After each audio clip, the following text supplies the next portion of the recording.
job currently is at the St. Charles Antique Mall. Working here is interesting. I mean, I get to see a bunch of new things every day, things that I didn't even know existed. And I get to see like all the new fashions like people are trying to buy, like they used to have glass insulators on top of old telephone poles to protect the ends of the wires because they didn't have the new ones.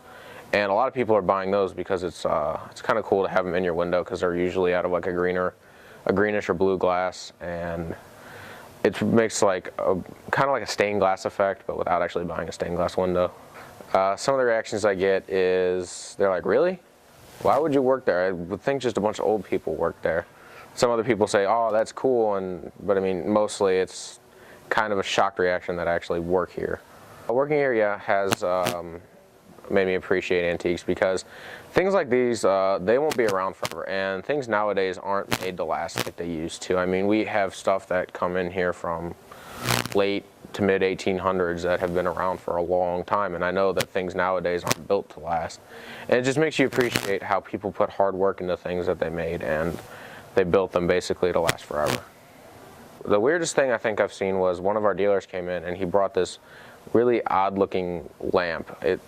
It kind of reminded me of something like out of the Christmas Story where he brought that leg lamp. It was just bizarre. It looked like some Middle Eastern belly dancer that was holding two orbs in her hands. And it was probably the strangest thing I've seen, but I guess somebody liked it because it was out of the shop and like it was only being there for like 3 hours. When we sell furniture and Alex is here, he is the go-to guy. So he's very strong, and we love Alex for being able to move furniture. Normally I enjoy working here because I get to meet a bunch of new and different people each day and see all the crazy trinkets that they bring up to the front and see what they collect and get to know how they started collecting and what they collect and just their life.